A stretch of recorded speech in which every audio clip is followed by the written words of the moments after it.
Hello दोस्तों, आप सबको तो पता है कि हमने अभी हाल फिलहाल में बकरी नाटक का वाचन किया था। उसके बाद हम लोगों ने आगरा बाजार नामक नाटक का वाचन कर लिया। अब हम परीक्षा में हर बार पूछे जाने वाले नाटक जिसका नाम है स्कंदगुप्त का वाचन शुरू कर रहे हैं। यदि आपको किसी भी प्रकार की तैयारी हिंदी से जुड़ी कर रहे हैं तो उसमें साहित्य के क्षेत्र में इससे बहुत सारे क्वेश्चन पूछे जाते हैं, जो कि हमारे लिए बहुत ही ज़्यादा इम्पोर्टेंट हो जाता है। इसलिए हम लोग नाटकों का मूल वाचन कर रहे हैं, जिसमें आज हम लोग स्कंदगुप्त नामक नाटक का वाचन शुरू कर रहे हैं। तो आप लोग आइए और अपनी पढ़ाई को नहीं धार दीजिए। चलिए हम लोग बिना समय गंवाए इस नाटक का शुरुआत करते हैं। स्कंदगुप्त नाटक किसकी रचना है? जयशंकर प्रसाद जी की। और आपको यह भी पता है कि यह कौन से सन में प्रकाशित हुआ था? तो आप कृपया मुझे इसका सन जरूर बताएं कमेंट में। चलिए हम लोग शुरू करते हैं। पुरुष पात्र स्कंदगुप्त युवराज विक्रमादित्य, कुमारगुप्त मगध का सम्राट गोविंद गुप्त कुमारगुप्त का भाई, पर्णदत्त मगध का महानायक, चक्रपालित पर्णदत्त का पुत्र, बंधु वर्मा मालव का राजा, भीम वर्मा उसका भाई, मातृगुप्त काव्यकर्ता कालिदास, प्रपंच बुद्धि बौद्ध का पालिक, सर्वनाग अंतर्वेद का विषयपति, कुमारदास धातुसेन सिंघल का राजकुमार, पुरगुप्त कुमारगुप्त का छोटा पुत्र, भटार्क नवीन महाबलाधिकृत, पृथ्वीसेन मंत्री कुमारामात्य, खिंगिल हूण आक्रमणकारी, मुदगल विदूषक और प्रख्यात कीर्ति कौन है? लंकाराज कुल का श्रमण, महाबोधि विहार स्थविर, महाप्रतिहार महादंडनायक, नंदीग्राम का दंडनायक, प्रहरी सैनिक इत्यादि ये पात्र पुरुष हैं। अब स्त्री पात्रों में देखते हैं तो देवकी कुमारगुप्त की बड़ी रानी, स्कंद की माता, अनंत देवी कुमारगुप्त की छोटी रानी, पुरगुप्त की माता, जयमाला बंधु वर्मा की स्त्री मालव की रानी, देवसेना बंधु वर्मा की बहन, विजया मालव के धन कुपोर की कन्या, कमला भटार्क की जननी, रामा सर्वनाग की स्त्री, मालिनी मातृगुप्त की प्रणयनी, दासी सखी इत्यादि, है ना। अब हम लोग शुरू करते हैं स्कंदगुप्त का मूल वाचन। तो इसका प्रथम अंक हम लोग अब पढ़ने शुरू करते हैं। अब इसमें प्रथम अंक का जो शुरुआती वाला है, जैसे कि ब्रैकेट में दिया है, उसे आप लोग चाहें तो नोट कर सकते हैं कि प्रथम अंक में क्या है। उज्जैनी में गुप्त साम्राज्य का स्कंधावार, स्कंदगुप्त सर टहलते हुए। देखिए पहली ही लाइन न जाने कितनी बार पूछा गया है। अधिकार सूत्र कितना मादक और सारहीन है। अपने को नियामक और कर्ता समझने की बलवती स्पृहा उससे बेगहार कराती है। उत्सवों में परिचारक और अस्त्रों में ढाल से भी अधिकार लोलुप मनुष्य क्या अच्छे हैं? ठहर कर जो कुछ हो, हम तो साम्राज्य के एक सैनिक हैं। पर्णदत्त प्रवेश कर युवराज की जय हो। स्कंदगुप्त आर्य पर्णदत्त को अभिवादन करता हूँ। सेनापति की क्या आज्ञा है? पर्णदत्त मेरी आज्ञा। युवराज आप सम्राट के प्रतिनिधि हैं, मैं तो आज्ञाकारी सेवक हूँ। इस वृद्ध ने गरुड़ ध्वज लेकर आर्य चंद्रगुप्त की सेना का संचालन किया है। आप अब भी गुप्त साम्राज्य की नासिर सेना में उसी गरुड़ध्वज की छाया में पवित्र छात्र धर्म का पालन करते हुए उसी के मान के लिए मर मिटो, यही कामना है। गुप्त कुल भूषण आशीर्वाद दीजिए। वृद्ध पर्णदत्त की माता का स्तन्य लज्जित न हो। स्कंदगुप्त आर्य आपकी वीरता की लेखमाला शिप्रा और सिंधु की लोल लहरियों से लिखी जाती है। शत्रु भी उस वीरता की सराहना करते हुए सुने जाते हैं। तब भी संदेह पंडित संदेह दो बातों से है युवराज। स्कंदगुप्त कौन सी दो बातें? पर्णदत्त अपने अधिकारों के प्रति आपकी उदासीनता और अयोध्या में नित्य नए परिवर्तन। स्कंदगुप्त क्या अयोध्या का कोई नया समाचार है? पर्णदत्त संभवतः सम्राट तो कुसुमपुर चले गए हैं और कुमारामात्य महाबलाधिकृत वीरसेन ने स्वर्ग की ओर प्रस्थान किया। स्कंदगुप्त क्या महाबलाधिकृत अब नहीं रहे? शोक। पर्णदत्त अनेक समरों के विजेता महामानी गुप्त साम्राज्य के महाबलाधिकृत अब इस लोक में नहीं है। इधर प्रौढ़ सम्राट के विलास की मात्रा बढ़ गई है। स्कंदगुप्त चिंता क्या है? अरे अभी तो आप हैं, अब तब भी मैं ही सब विचारों का भार वहन करूं, अधिकार का उपयोग करूं, वह भी किस लिए? पर्णदत्त किस लिए? तस्त प्रजा की रक्षा के लिए, सतीत्व के सम्मान के लिए, देवता ब्राह्मण और गौ की मर्यादा के लिए। देखिए ये लाइन कई बार पूछा जा चुका है कि ये किसका कथन है। तो यह कथन पर्णदत्त का है। कहाँ से शुरू किया गया था? त्रस्त प्रजा की रक्षा के लिए, सतीत्व के सम्मान के लिए, देवता ब्राह्मण और गौ के मर्यादा में विश्वास के लिए, आतंक से प्रकृति को आश्वासन देने के लिए आपको अपने अधिकारों का उपयोग करना ही होगा। युवराज, इसलिए मैंने कहा था कि आप अपने अधिकारों के प्रति उदासीन हैं, जिसकी मुझे बड़ी चिंता है। गुप्त साम्राज्य के भावी शासक को अपने उत्तरदायित्व का ध्यान नहीं। स्कंदगुप्त, सेनागुप्त, प्रकृतिस्थ होइए, परम भट्टारक, महाराजाधिराज, अश्वमेध पराक्रम, श्री कुमार गुप्त, महेंद्रादित्य के सुशासित राज्य की सुपालित प्रजा को डरने का कारण नहीं है। गुप्त सेना की मर्यादा की रक्षा के लिए पर्णदत्त सदृश महावीर अभी प्रस्तुत है। पर्णदत्त राजनीति, दार्शनिकता और कल्पना का लोक नहीं है। राजनीति, दार्शनिकता और कल्पना का लोक नहीं है। इस कठोर प्रत्यक्षवाद की समस्या बड़ी कठिन होती है। गुप्त साम्राज्य की उत्तरोत्तर वृद्धि के साथ उसका दायित्व भी बढ़ गया है, पर उस बोझ को उठाने के लिए गुप्त कुल के शासक प्रस्तुत नहीं, क्योंकि साम्राज्य लक्ष्मी को वे अब अनायास और अवश्य अपनी शरण आने वाली वस्तु समझने लगे हैं। स्कंदगुप्त, आर्य, इतना व्यंग न कीजिए, इसके कुछ प्रमाण भी हैं। पर्णदत्त, प्रमाण अभी खोजना है? आंधी आने के पहले आकाश जिस तरह स्तंभित हो रहता है, बिजली गिरने से पूर्व जिस प्रकार नील कादम्बिनी का मनोहर आवरण महाशून्य पर चढ़ जाता है, क्या वैसी ही दशा गुप्त साम्राज्य की नहीं है? स्कंदगुप्त, क्या पुष्यमित्रों के युद्ध को देखकर वृद्ध सेनापति चकित हो रहे हैं? हंसता है। पर्णदत्त, युवराज, व्यंग न कीजिए, केवल पुष्यमित्रों के युद्ध से ही इतिश्री न समझिए। म्लेच्छों के भयानक आक्रमण के लिए भी प्रस्तुत रहना चाहिए। चरों ने आज ही कहा है कि कपिसा को श्वेत हूणों ने पदाक्रांत कर लिया है। तिस पर भी युवराज पूछते हैं कि अधिकारों का उपयोग किस लिए? यही किस लिए प्रत्यक्ष प्रमाण है कि गुप्तकुल के शासक इस साम्राज्य को गले पड़ी वस्तु समझने लगे हैं। चक्रपालित का प्रवेश। चक्रपालित देखकर, अरे युवराज भी यहाँ हैं। युवराज की जय हो। स्कंदगुप्त, आओ चक्र। आर्य, पर्णदत्त ने मुझे घबरा दिया है। चक्र, पिताजी प्रणाम, कैसी बात है?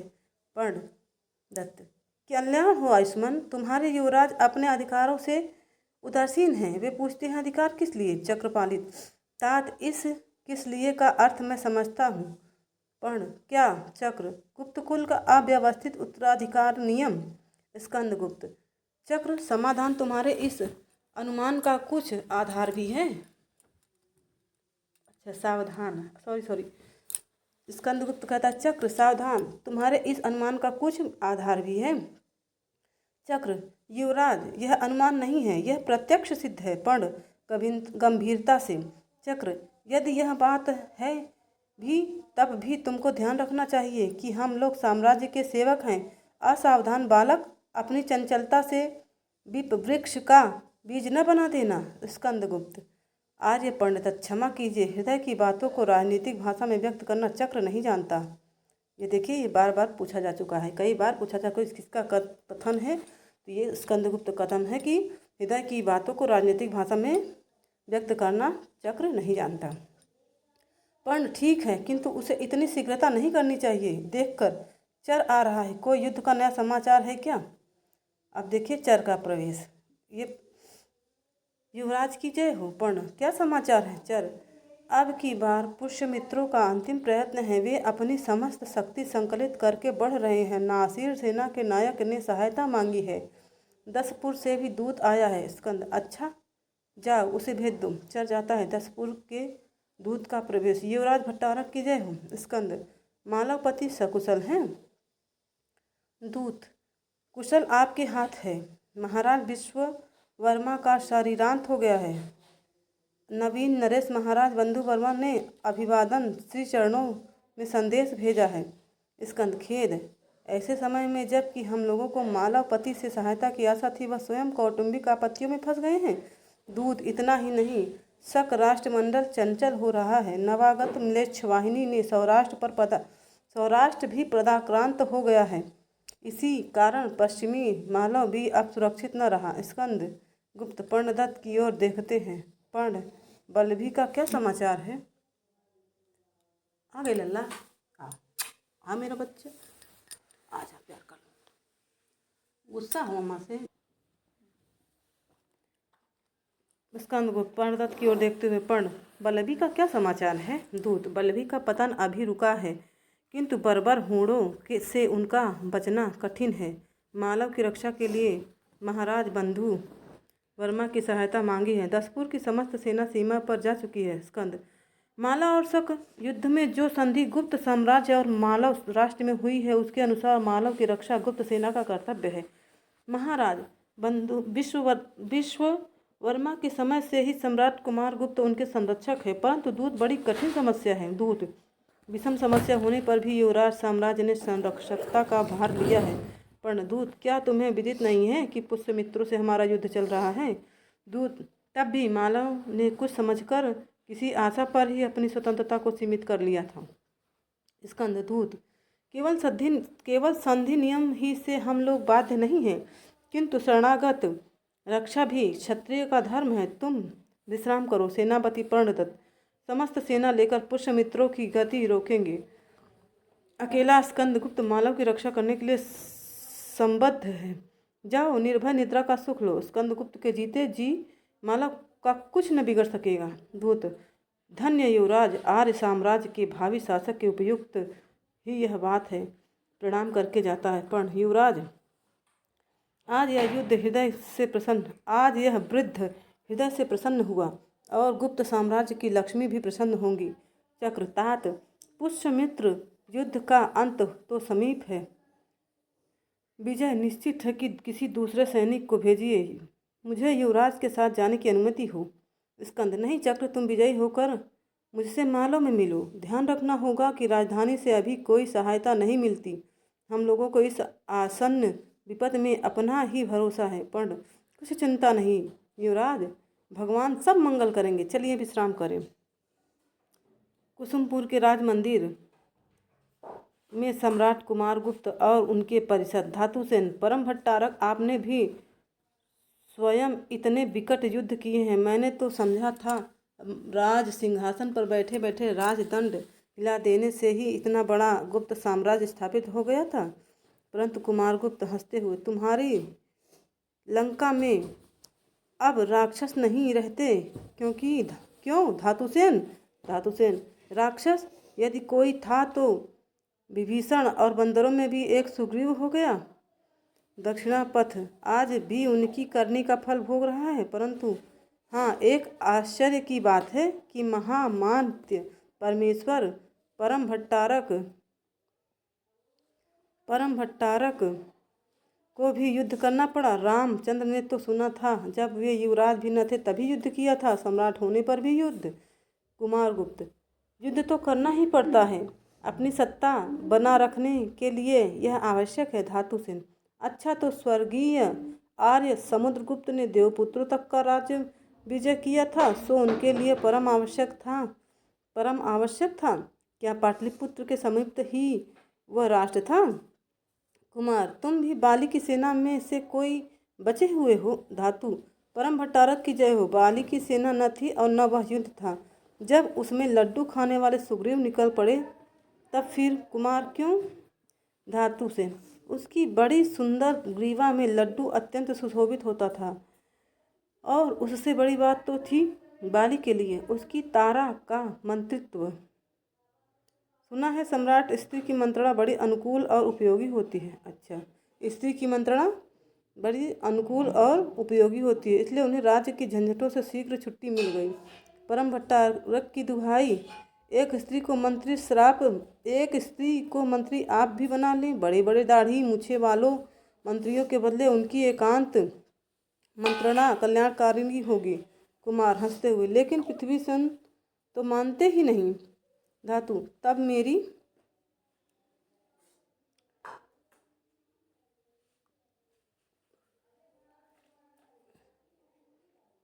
कहाँ गया तुम स्त्री? अच्छा, तब मेरी सम्मति से ही कुछ दिनों के लिए स्त्री हो जाएं।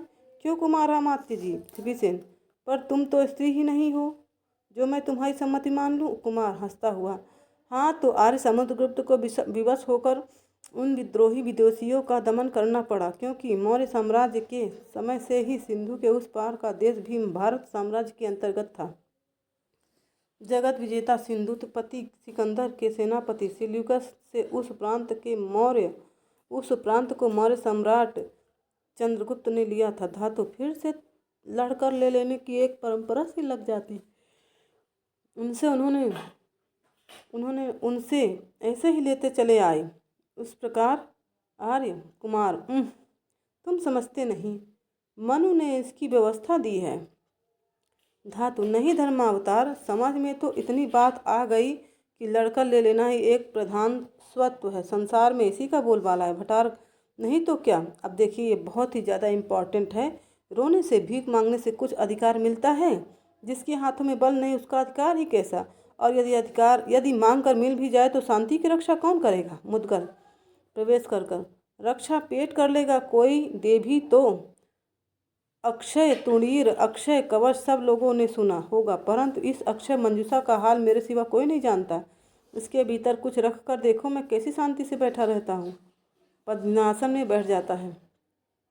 पृथ्वीसेन, परम भट्टारक की जय हो। मुझे कुछ निवेदन करना है, यदि आज्ञा हो तो। कुमार, हाँ कहिए पृथ्वीसेन। शिप्रा के इस पार साम्राज्य का स्कंधावाद स्थापित है। मालवेश का दूध भी आ गया है। हम ससैन्य युवराज के सहायतार्थ प्रस्तुत हैं। महानायक प्रणदत्त ने भी अनुकूल समाचार भेजा है। कुमार, मालव का इस अभियान से कैसा भाव है, कुछ पता चला? क्योंकि यह युद्ध तो जानबूझकर छेड़ा गया है। पृथ्वी, अपने मुख से मालवेश ने दूध से यहाँ तक कहा था कि युवराज को कष्ट देने की क्या आवश्यकता थी। आज्ञा पाने ही से मैं स्वयं इसे ठीक कर लेता। कुमार, महासंधि विग्रहित साधु, यह वंश परंपरागत तुम्हारी ही विद्या है। पृथ्वीसेन, सम्राट के श्री चरणों का प्रताप है। सौराष्ट्र से भी नवीन समाचार मिलने वाला है, इसलिए युवराज को वहां भेजने का मेरा अनुरोध था। भट्टारक, सौराष्ट्र की गतिविधि देखने के लिए एक रणदक्ष सेनापति की आवश्यकता है। वहां शक राष्ट्र का चंचल अथच भयानक है। पृथ्वीसेन गूढ़ दृष्टि से देखते हुए, महाबलाधिकृत और आवश्यकता होने पर आपको वहां जाना ही होगा। उत्कंठा की आवश्यकता नहीं भटारक, नहीं तो मैं। कुमार, महाबलाधिकृत, तुम्हारी स्मरणीय सेवा स्वीकृत होगी, अभी आवश्यकता नहीं।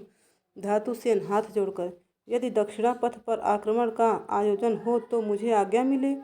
मेरा घर पास है, मैं जाकर स्वच्छंदता पूर्वक लेट रहूँगा। सेना को भी कष्ट न होने पाएगा। सब हंसते हैं। मुद्गल, जय हो। पाकशाला पर चढ़ाई करनी हो तो मुझे आज्ञा मिले, मैं अभी उसका सर्व स्वांत कर डालूं। फिर सब हंसते हैं। गंभीर भाव से अभिवादन करते हुए एक और पृथ्वीसेन और दूसरी ओर भटारक का प्रस्थान। कुमार, मुद्गल तुम्हारा कुछ। मुद्गल,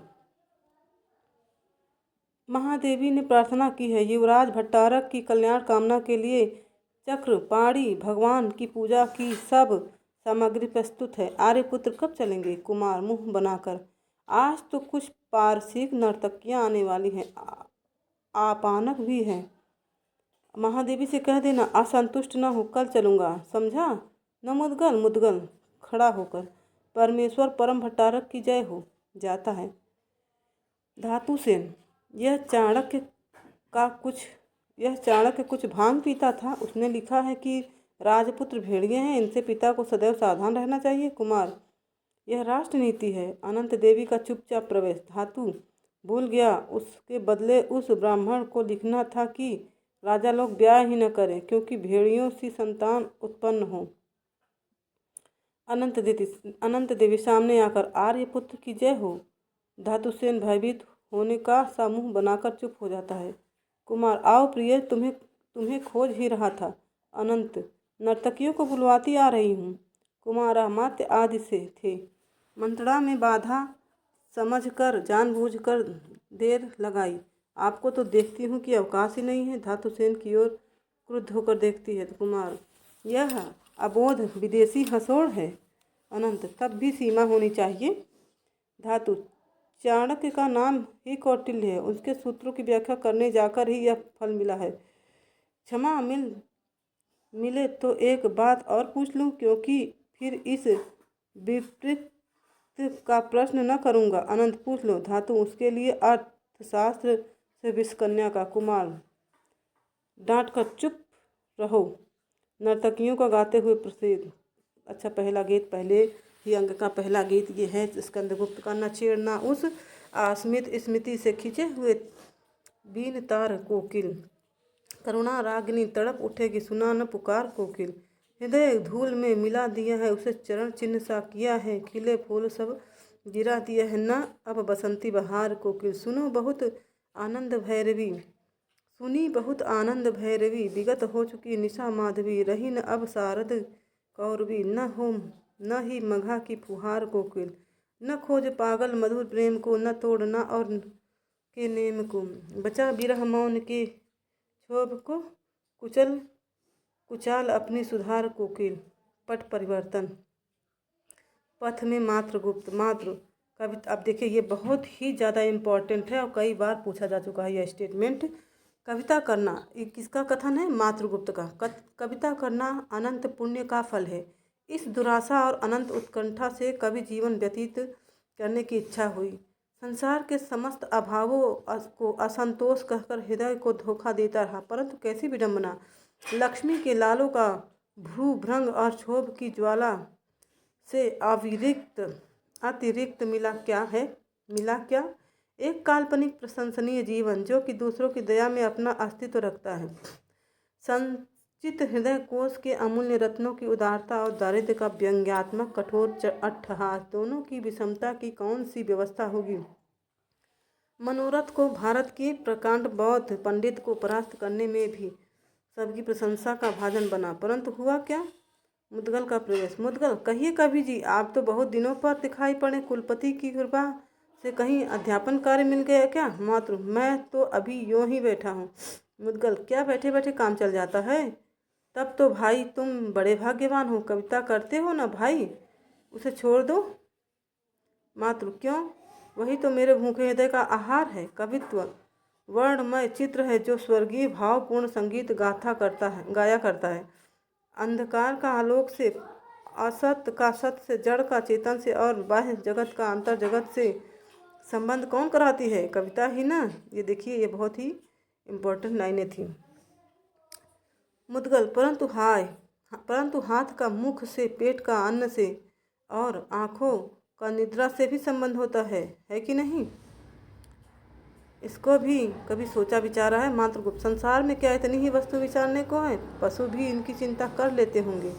मुद्गल, और मनुष्य पशु नहीं है, क्योंकि उसे बातें बनाना आता है, अपनी मूर्खताओं को छिपाना, पापों पर बुद्धिमानी का आवरण चढ़ाना आता है, और बागजाल की फांस उसके पास है। अपनी और आवश्यकताओं में कृत्रिमता बढ़ाकर सभ्य और पशु से कुछ ऊंचा द्विपद मनुष्य पशु बनने से बच जाता है। मातृगुप्त, होगा तुम्हारा तात्पर्य क्या है? मुद्गल, विचारपूर्ण स्वप्नमय जीवन छोड़कर वास्तविक स्थिति से आओ। ब्राह्मण कुमार हो इसलिए दया आती है। मातृगुप्त, क्या करूं? मुद्गल, मैं 2-4 दिन से अवंती जाने वाला हूँ। युवराज भट्टारक के पास तुम्हें रखवा दूंगा, अच्छी वृत्ति मिलने लग जाएगी। स्वीकार है स्वीकार। मातृगुप्त, पर तुम्हें मेरे ऊपर इतनी दया क्यों? मुद्गल, तुम्हारी बुद्धिमत्ता देखकर मैं प्रसन्न हुआ हूँ। उसी दिन से मैं खोजता था। तुम जानते हो कि राज कृपा का अधिकारी होने के लिए समय की आवश्यकता है। बड़े लोगों की एक दृढ़ धारणा होती है, अभी टकराने दो, ऐसे बहुत आया जाया करते हैं। मातृगुप्त, तो तब तो बड़ी कृपा है, मैं अवश्य चलूँगा।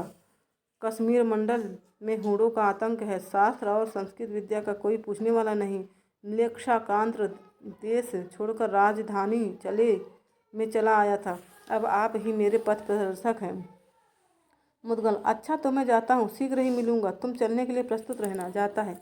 मातृगुप्त कश्मीर जन्मभूमि, जिसकी धूलि में लौट कर खड़े होना सीखा, जिसमें खेल खेल कर शिक्षा प्राप्त की, जिसमें जीवन के परमाणु संगठित हुए थे, वही छूट गया और बिखर गया। एक मनोहर स्वप्न, आह, वही जो मेरे इस जीवन पथ का पाथेय रहा। प्रिय संस्कृति के वे सुंदरतम क्षण यूं ही भूल न जाना।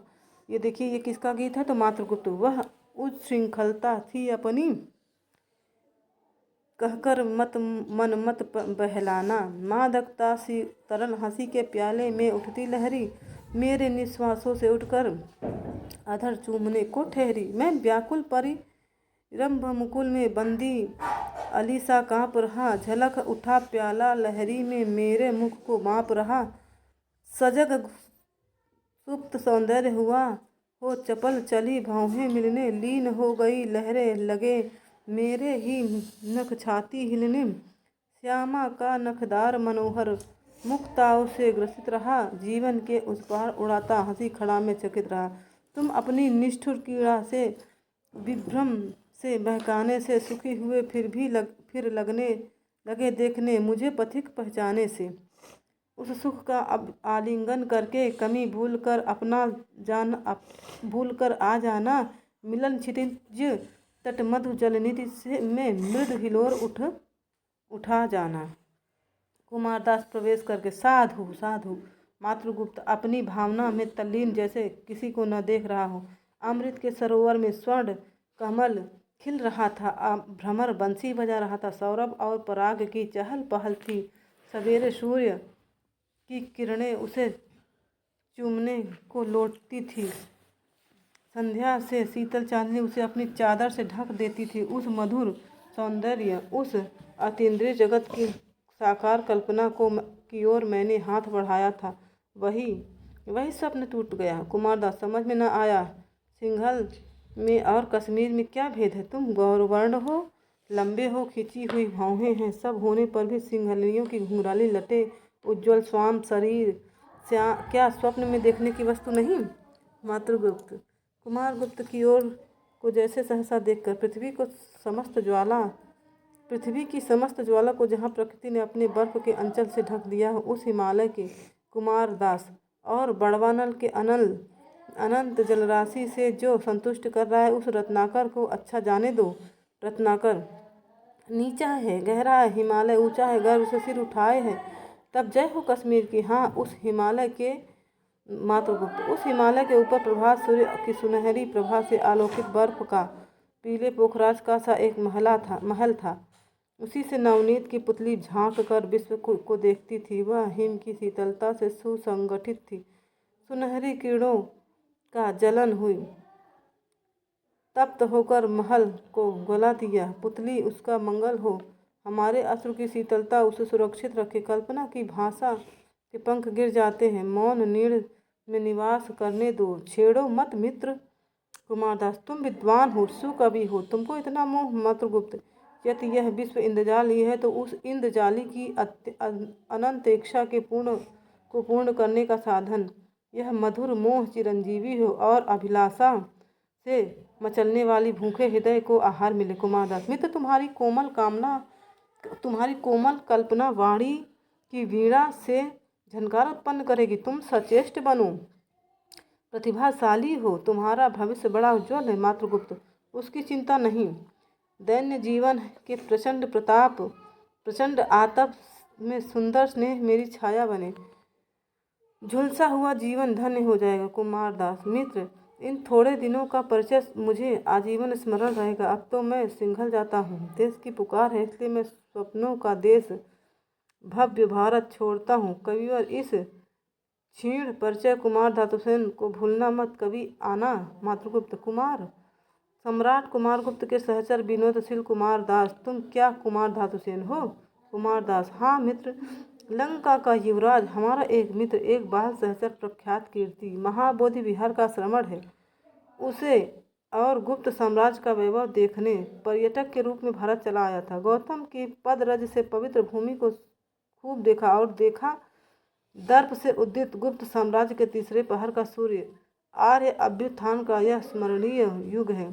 मित्र, परिवर्तन उपस्थित है। मातृगुप्त सम्राट कुमारगुप्त के साम्राज्य में परिवर्तन? धातुसेन सरल युवक, इस गतिशील जगत में परिवर्तन पर आश्चर्य। परिवर्तन रुका कि महापरिवर्तन? प्रलय हुआ। परिवर्तन ही सृष्टि है, जीवन है, स्थिर होना मृत्यु है, निश्चित शांति मरण है, प्रकृति क्रियाशील है, समय पुरुष और स्त्री। देखिए ये कितना इम्पॉर्टेंट स्टेटमेंट है, ध्यान से सुने। समय पुरुष और स्त्री की गेंद लेकर दोनों हाथों से खेलता है।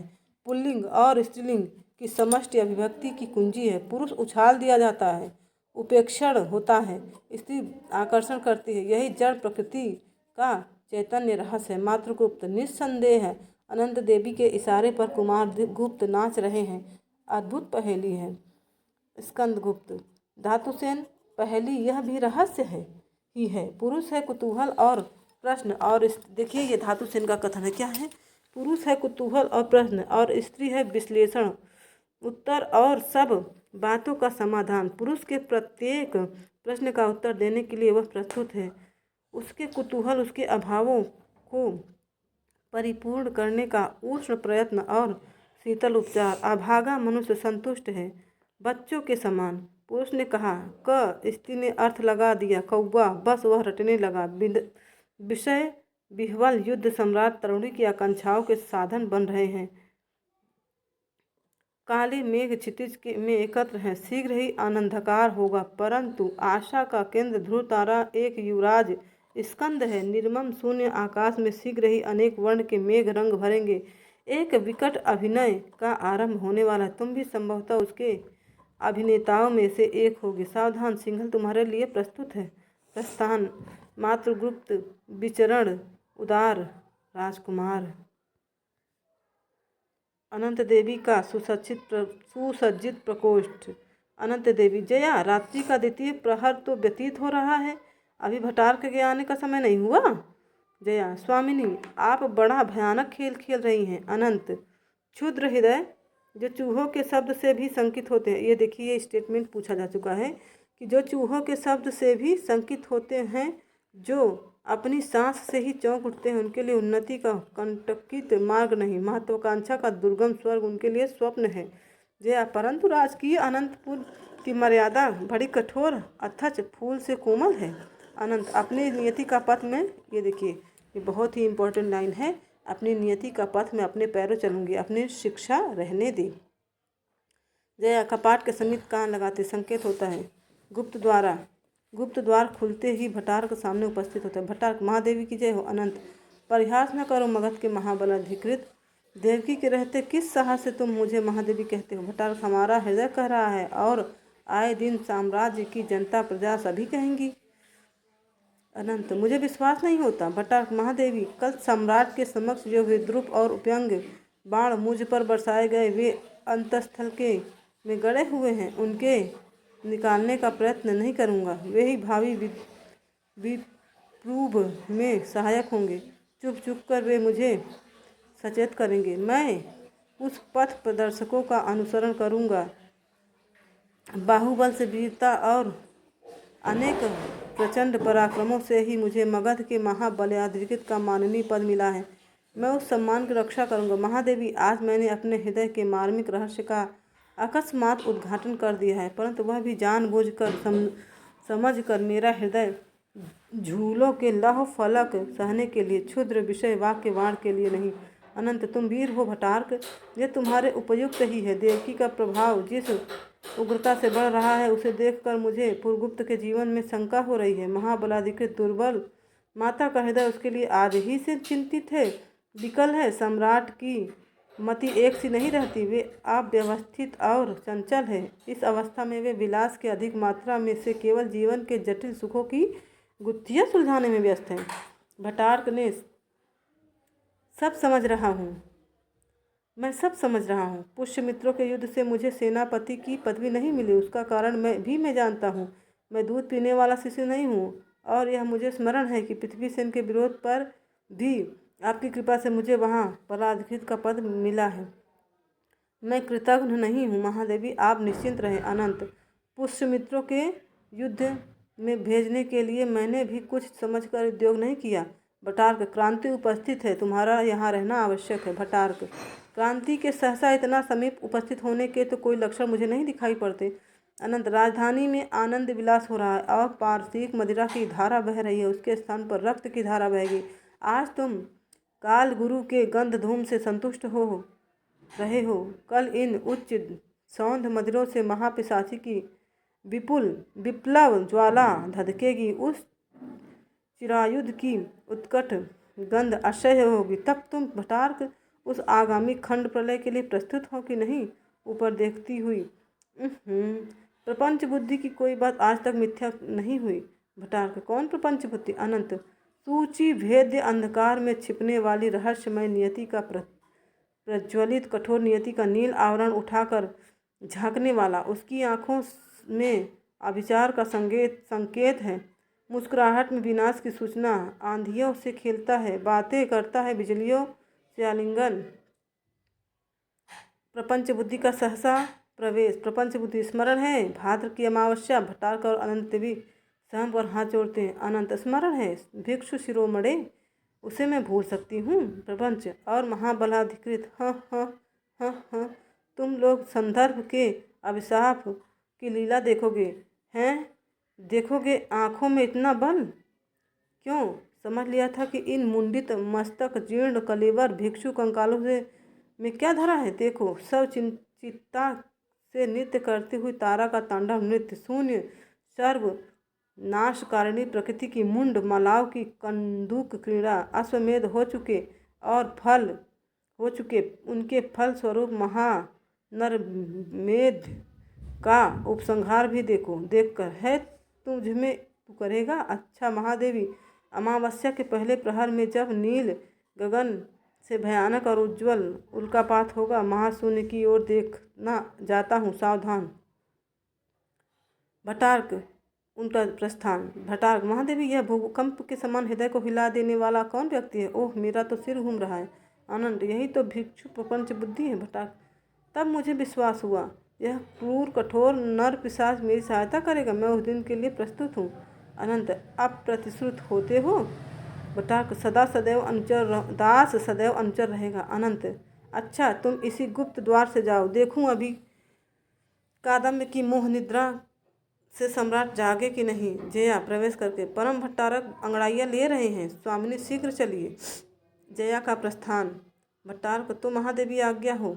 अनंत, देखती हुई, भट्टारक, जाने को कहूँ? इस शत्रु धुरी में मैं असहाय अबला इतना आंसू पोंछती है। भट्टारक, धैर्य रखिए, इस सेवक के बाहुबल पर विश्वास कीजिए। अनंत, तो भट्टारक जाओ। जया का सहसा प्रवेश। जया, चलिए शीघ्र। दोनों जाती हैं। भट्टारक, एक दुर्भेद्य नारी हृदय में विश्व प्रहेलिका का रहस्य बीज है। ओह, कितनी साहसशीला स्त्री है। देखूं गुप्त साम्राज्य के भाग्य की कुंजी यह किधर घुमाती है। परंतु इसकी आंखों से काम पिपासा के संकेत अभी उबल रहे हैं। अतृप्ति की चंचल श्वासों की गर्मी, चंचल प्रवंचना कपोलों पर रक्त होकर क्रीड़ा कर रही। हृदय में श्वासों की गर्मी विलास का संदेश वहन करती है। परंतु अच्छा चलो, यह विचार करने का स्थान नहीं है। गुप्त द्वार से जाता है। पट परिवर्तन। अंतःपुर का द्वार। सर्वनाग टहलता हुआ। कौन सी वस्तु देखी, किस सौंदर्य पर मन रीझा? कुछ नहीं, सदैव इसी सुंदरी खड्गलता की प्रभा पर मैं मुग्ध रहा। मैं नहीं जानता कि और भी कुछ सुंदर है। वह मेरी स्त्री, जिसके अभावों का कोप अभी कभी खाली नहीं, जिसकी भर्सनाओं का भंडार अक्षय है, उससे मेरी अंतरात्मा काँप उठती है। आज मेरा पहरा है, घर से जान छूटी, परंतु रात बड़ी भयानक है। चलो अपने स्थान पर बैठूं। सुनता हूँ परम भट्टारक की अवस्था अत्यंत शोचनीय है।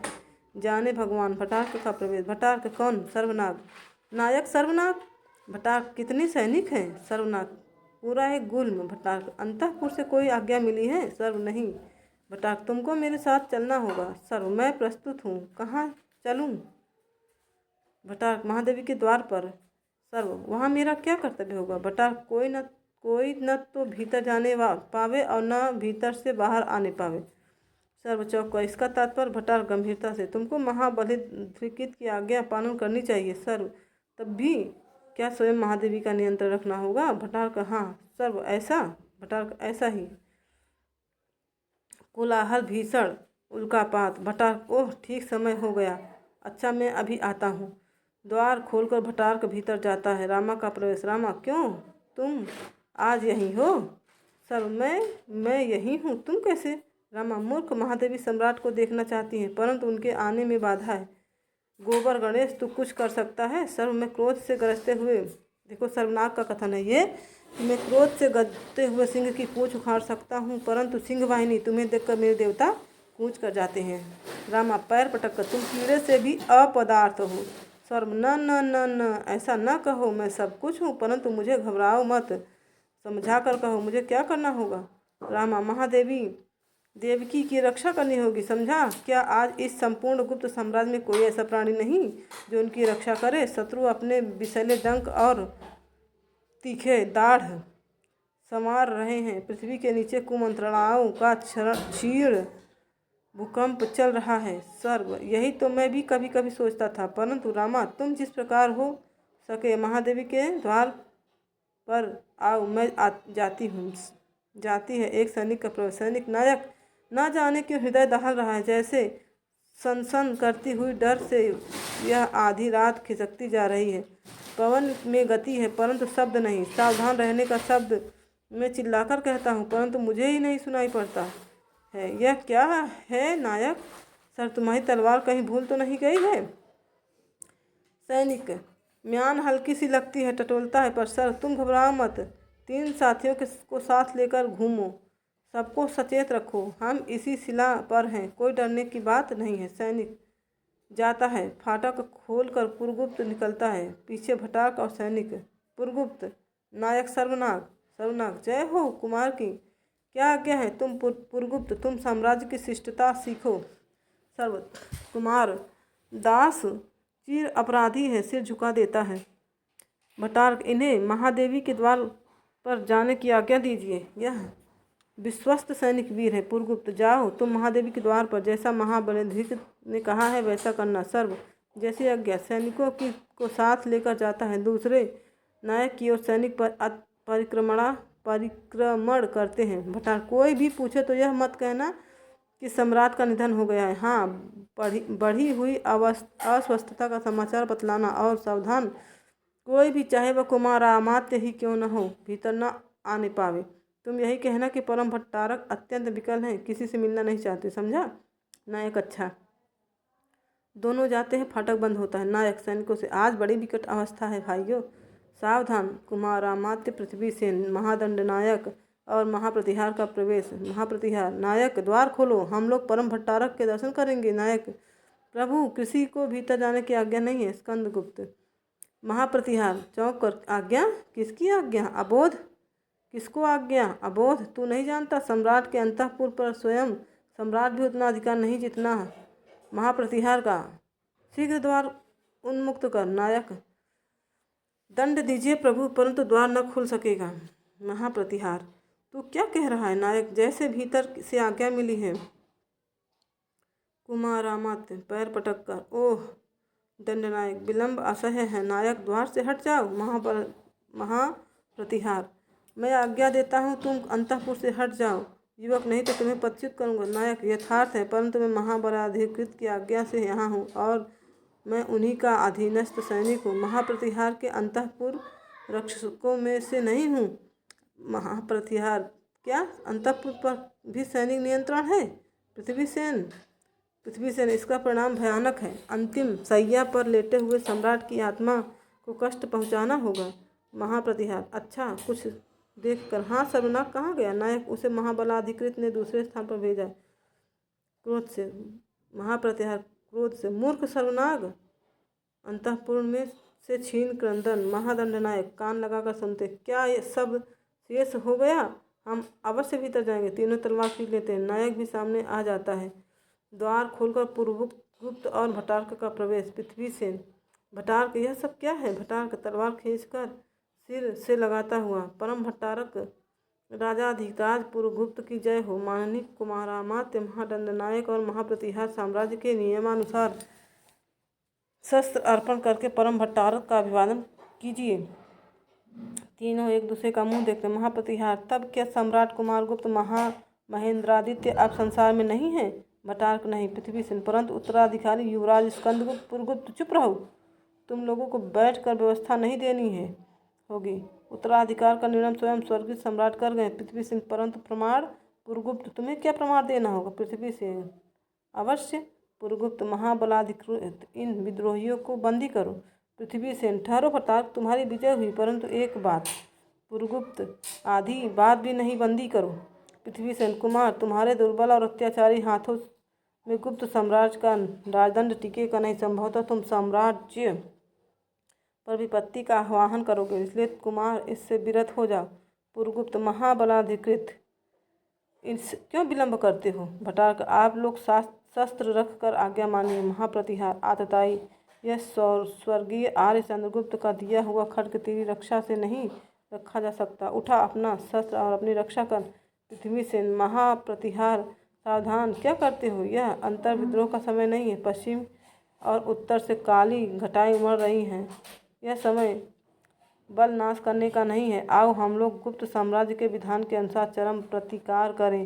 बलिदान देना होगा, परंतु भट्टारक, जिसे तुम खेल समझकर हाथ में ले रहे हो ना, उस काल भुजंगी राजनीति की प्राण देकर भी रक्षा करना एक नहीं 100 स्कंदगुप्त उस पर निछावर हैं। आर्य साम्राज्य की जय हो। छुरा मारकर गिरता है। प्रतिहार और दंडनायक भी वैसा ही करते हैं। पुरगुप्त, पाखंड स्वयं विदा हो गए। अच्छा ही हुआ भट्टारक, परंतु भूल हुई। ऐसे स्वामी भक्त सेवक। पुरगुप्त, कुछ नहीं, भीतर जाती है, भीतर जाती है। भट्टारक, तो जाएं, सब जाएं। गुप्त साम्राज्य के हीरा कैसे उज्ज्वल हृदय को वीर युवकों का शुद्ध रक्त तब मेरी प्रतिहिंसा राक्षसों के लिए बलि हो। नगर प्रांत में पथ मुदगल प्रवेश करके किसी के सम्मान सहित निमंत्रण देने पर पवित्रता से हाथ पैर धोकर चौके पर बैठ जाना एक दूसरी बात है, और भटकते भटकते, थकते, उछलते कूदते, ठोकर खाते और लुढ़कते हाथ पैर की पूजा कराते हुए मार्ग पर चलना एक भिन्न बात है। कहाँ यह हम और कहाँ यह दौड़ कुसुम कुमारी से अमंती और अवंती से मूल स्थान। इस बार की आज्ञा तो पालन करता हूँ, परंतु यदि तथापि पुनः फिर भी कभी ऐसा आज्ञा मिली कि इस ब्राह्मण को ने साष्टांग प्रणाम किया, अच्छा, इस वृक्ष की छाया में बैठकर विचार कर लूँ कि सैकड़ों योजन लौट चलना अच्छा है कि थोड़ा और चलकर काम कर लेना। गठरी रख बैठकर उन्हें लगता है। मातृगुप्त का प्रवेश। मातृगुप्त, मुझे तो युवराज के मूल स्थान की परिस्थिति संभालने के लिए भेजा गया। देखता हूँ कि यह मुद्गल भी यहाँ का आ पहुँचा। चले, इसे कुछ तंग करे, थोड़ा मनोविनोद ही सही। कपड़े से मुंह छिपाकर गठरी खींचकर चलता है। मुद्गल उठकर, ठहरो भाई, हमारे जैसे साधारण लोग अपनी गठरी आप ही ढोते हैं, तुम कष्ट न करो। मातृगुप्त चक्कर काटता है। मुद्गल पीछे पीछे दौड़ता है। मातृगुप्त दूर खड़ा होकर, अब आगे बढ़े कि तुम्हारी टांग टूटी। मुद्गल, अपनी गठरी बचाने के लिए टांग टूटना बुरा नहीं, अपशगुन नहीं। तुम यह न समझना कि हम दूर चलते चलते थक गए हैं, तुम्हारा पीछा न छूटेगा। हम ब्राह्मण हैं, इससे शास्त्रार्थ कर लो, डंडा न दिखाओ। हाँ, मेरी गठरी जो तुम लेते हो इसमें कौन सा न्याय है, बोलो। मातृगुप्त, न्याय? तब तो तुम आप्त वाक्य अवश्य मानते हो। मुद्गल, अच्छा, तो तर्कशास्त्र लगाना पड़ेगा। मातृगुप्त, हाँ, तुमने गीता पढ़ी होगी। मुद्गल, हाँ अवश्य, ब्राह्मण और गीता न पढ़े? मातृगुप्त, उसमें तो लिखा है कि न त्वेवाहम जातु न असो न त्वम नेमे, न हम हैं न तुम हो, न यह वस्तु न तुम्हारी न हमारी, फिर इस छोटी सी गठरी के लिए इतना झगड़ा। मुद्गल, ओहो, तुम नहीं समझे। मातृगुप्त, क्या? मुद्गल, गीता सुनने के बाद क्या हुआ? मातृगुप्त, महाभारत। मुद्गल, तब भैया इस गठरी के लिए महाभारत का एक लघु संस्करण हो जाना आवश्यक है। गठरी में हाथ लगाया कि डंडा लगा? डंडा तानता है। मातृगुप्त, मुद्गल, डंडा मत तानो, मैं वैसा मूर्ख नहीं। सूच्य प्रभाग के लिए दूध और मधु से बना हुआ एक बूंद रक्त भी गिराऊं? मुद्गल, अरे कौन? मातृगुप्त, नेपथ्य से कोलाहल। मातृगुप्त, हाँ मुद्गल, इधर तो शक और हूणों की सम्मिलित सेना घोर आतंक फैला रही है। चारों ओर विप्लव का साम्राज्य है, निरीह भारतीयों की घोर दुर्दशा है। मुद्गल,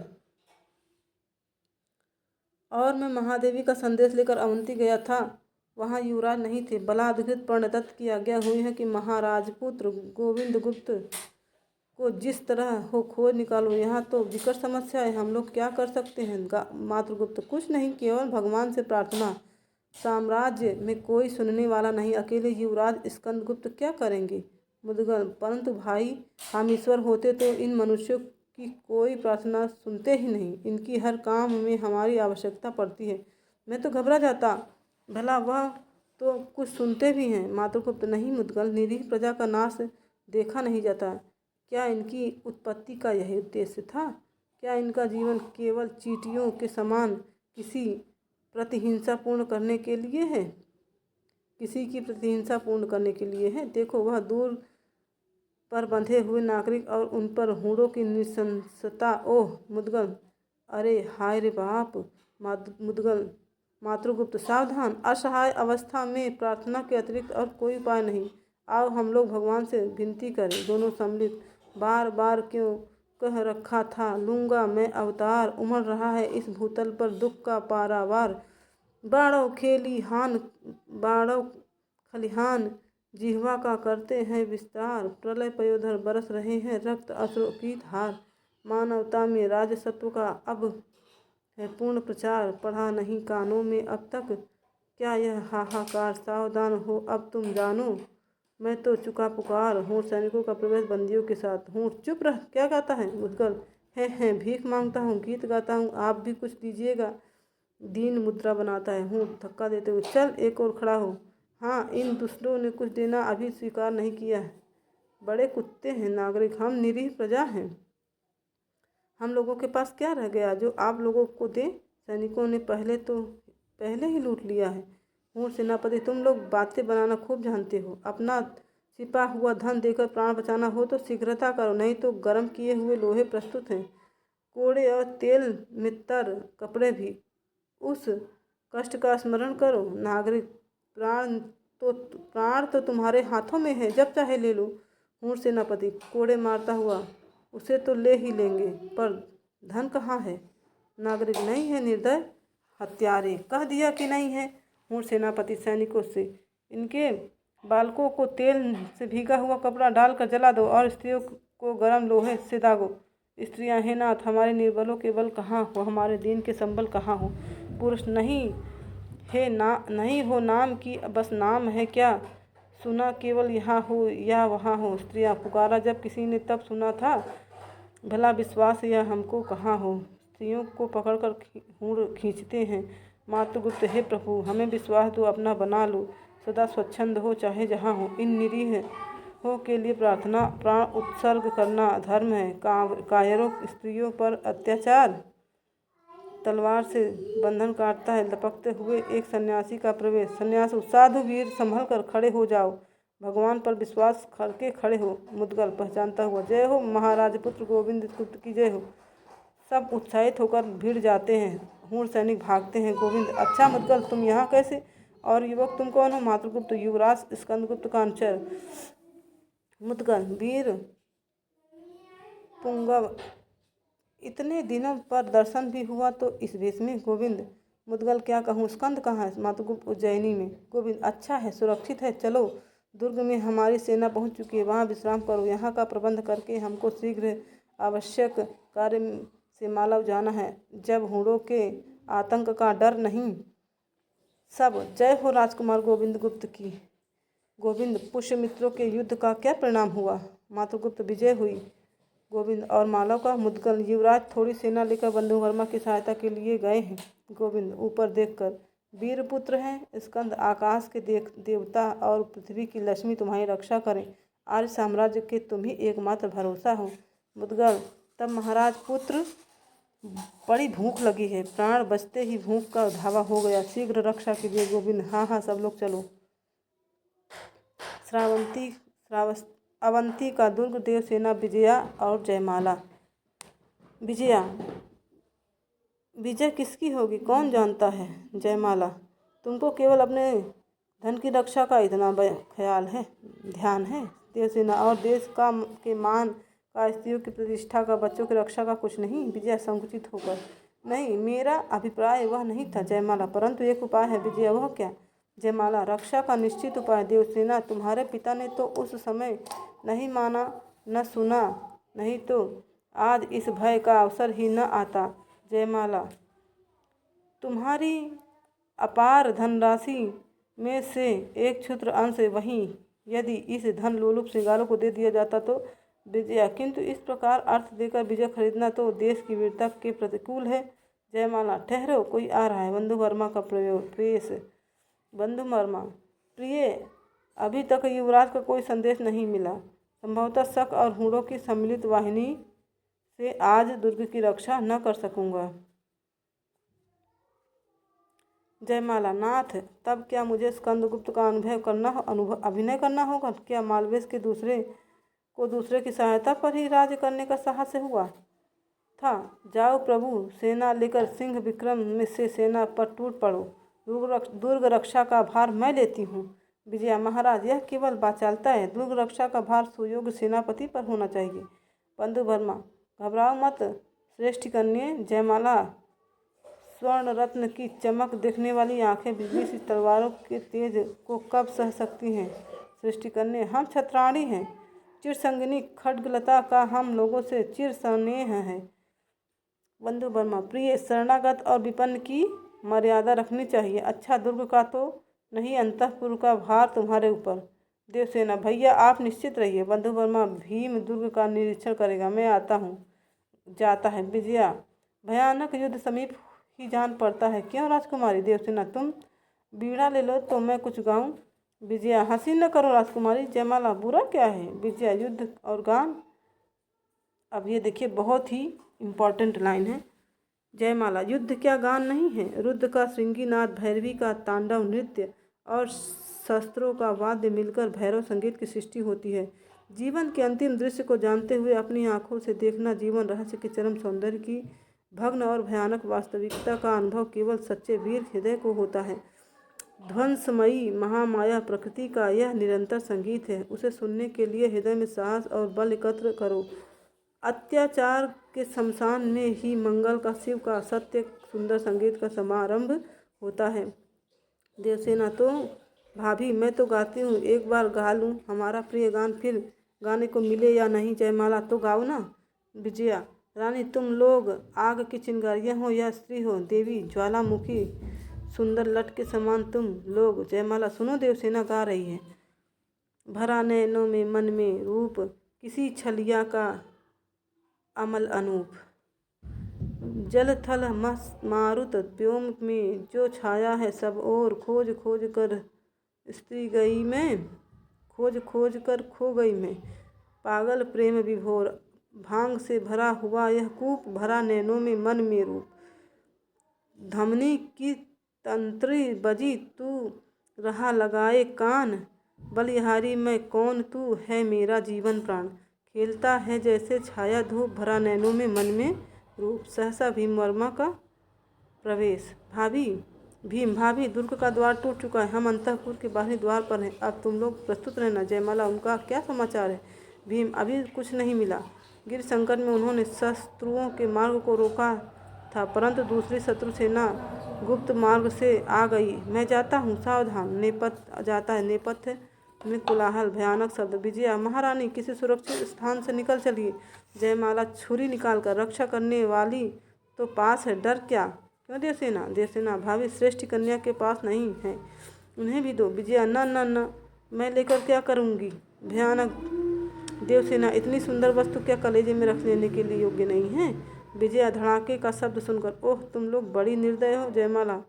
जाओ, एक और छिपकर खड़ी हो जाओ। रक्त से लथपथ भीम का प्रवेश। भीम। भाभी, रक्षा न हो सकी, अब तो मैं जाता हूँ। वीरों के वर्णीय सम्मान को अवश्य प्राप्त करूँगा, परंतु जयमाला। हम लोगों की चिंता न करो। वीर स्त्रियों की, ब्राह्मणों की, पीड़ितों की और अनाथों की रक्षा में प्राण विसर्जन करना क्षत्रियों का धर्म है। एक प्रलय की ज्वाला अपनी तलवार से फैला दो।